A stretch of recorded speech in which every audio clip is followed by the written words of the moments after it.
وہ مولا علی ممبر پہ چڑھ کے کہتے ہیں کہ بتاؤ سب سے زیادہ بہادر کون ہے؟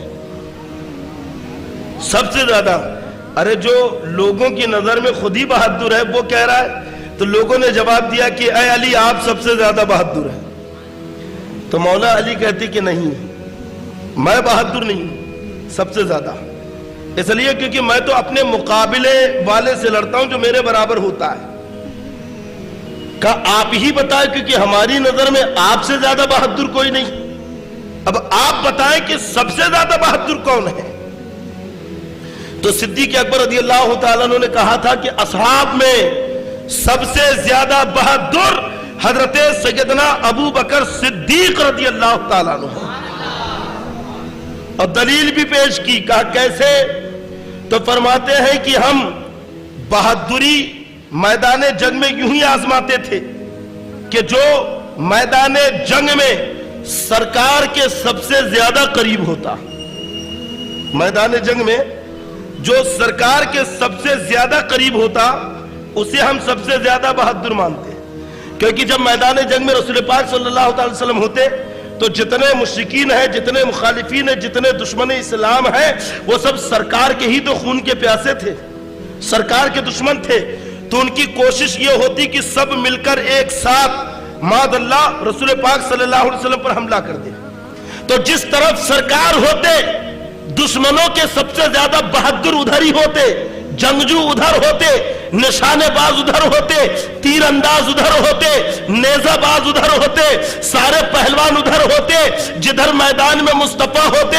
اب جو مصطفیٰ کے قریب ہوتا ہم اسے سب سے زیادہ بہادر مانتے ہیں۔ مولا علی کہتے قسم خدا کی میں نے صدیق اکبر کو بدر کے میدان میں نبی کے قریب دیکھا ہے، میدان احد میں نبی کے قریب دیکھا ہے، جنگ احزاب میں نبی کے قریب دیکھا ہے، جنگ ہنین میں نبی کے قریب دیکھا ہے، فتح مکہ میں نبی کے قریب دیکھا ہے، ہر محاذ پر صدیق نبی کا دامن تھامے ہوا ہے، گویا ابو بکر سے زیادہ کوئی بہادر نہیں۔ سبحان اللہ، نعرہ تکبیر، نعرہ رسالت، علماء اہل سنت، شان صدیق اکبر، نعرہ تکبیر۔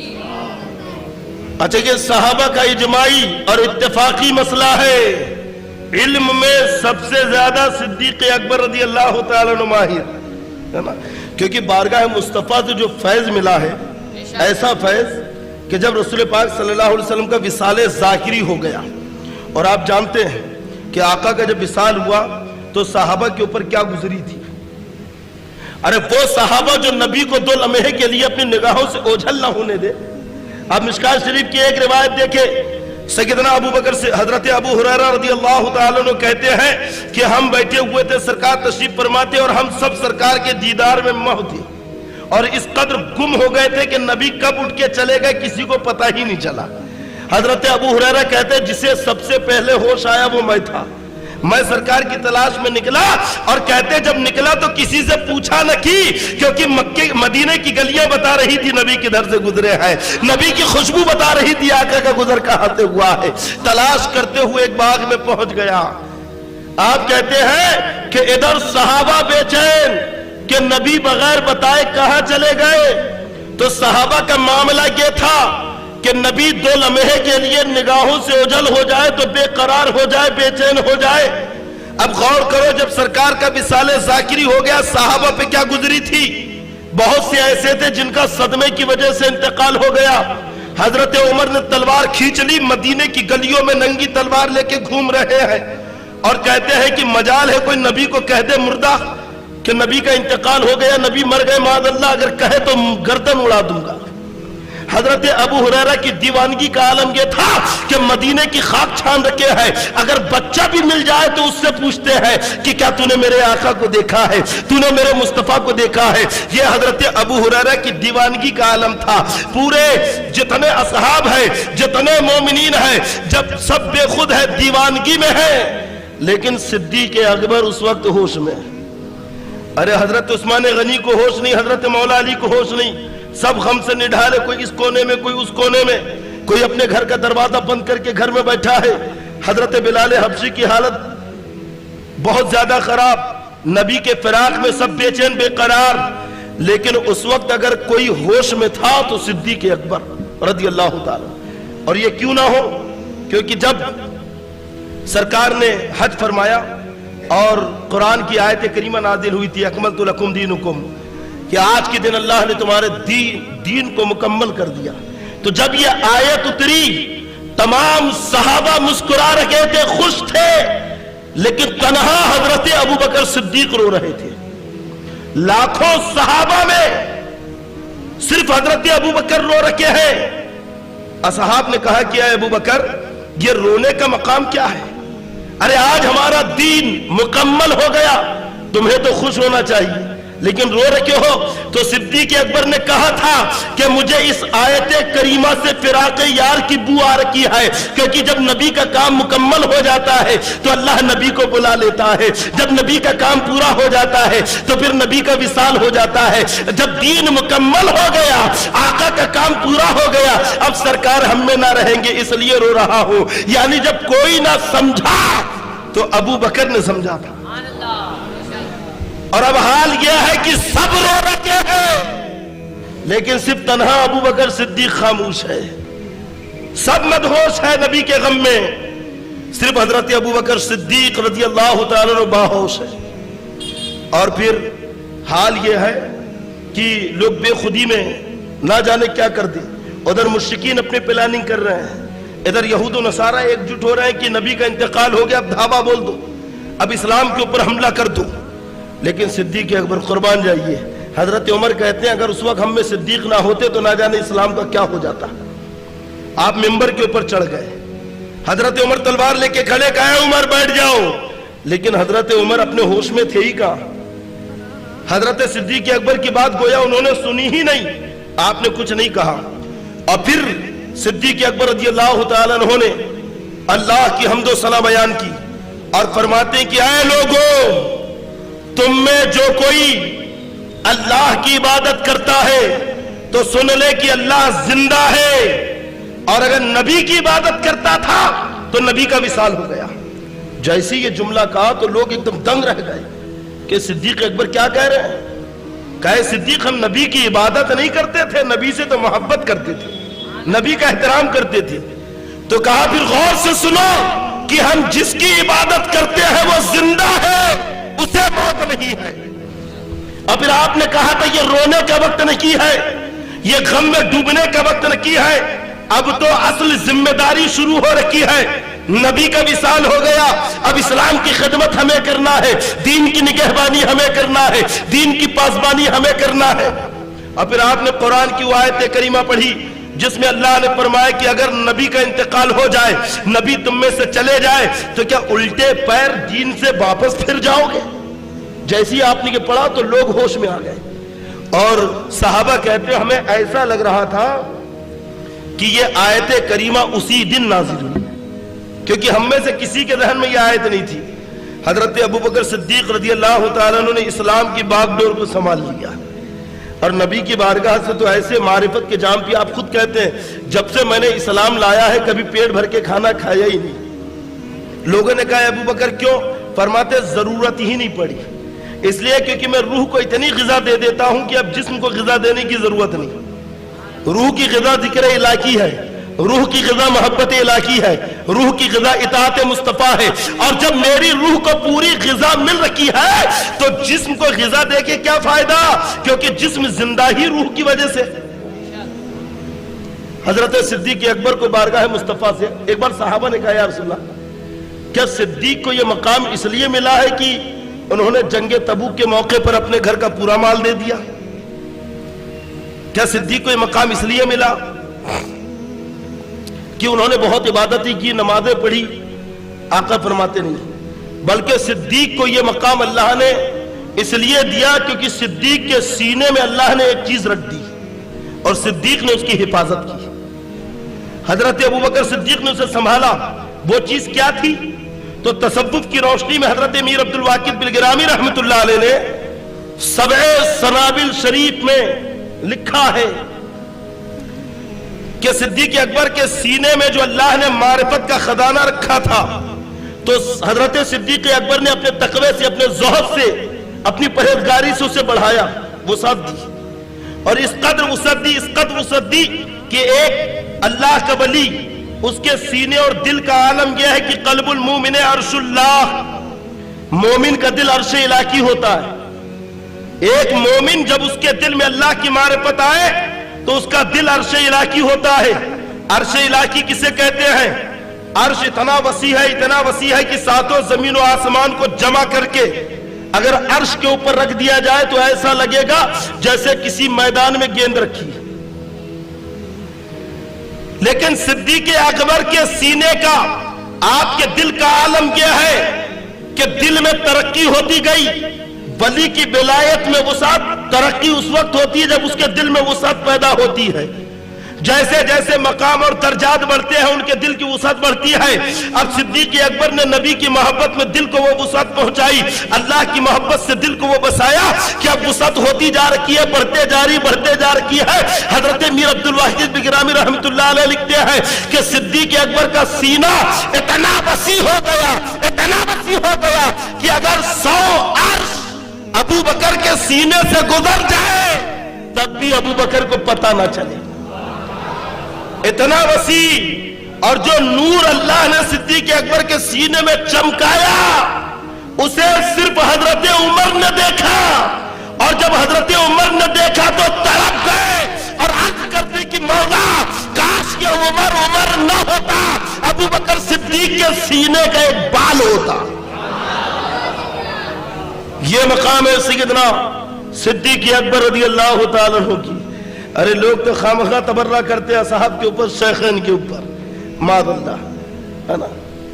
بیچ میں انشاءاللہ گفتگو آئے گی کبھی، ابھی اور بھی دن ہے تو میں وضاحت کروں گا، لیکن ہم اہل سنت والجماعت کا یہی عقیدہ ہے کہ سب سے پہلے خلیفہ حضرت سیدنا صدیق اکبر رضی اللہ تعالیٰ عنہ ہے۔ اللہ کے نبی صلی اللہ علیہ وسلم کی بارگاہ سے وہ فیض و برکات اور وہ جرأت، وہ ہمت ملی کہ جب سرکار کا وصال ہو گیا تو سب نے مل کر صدیق اکبر رضی اللہ تعالیٰ عنہ کو خلیفہ بنایا۔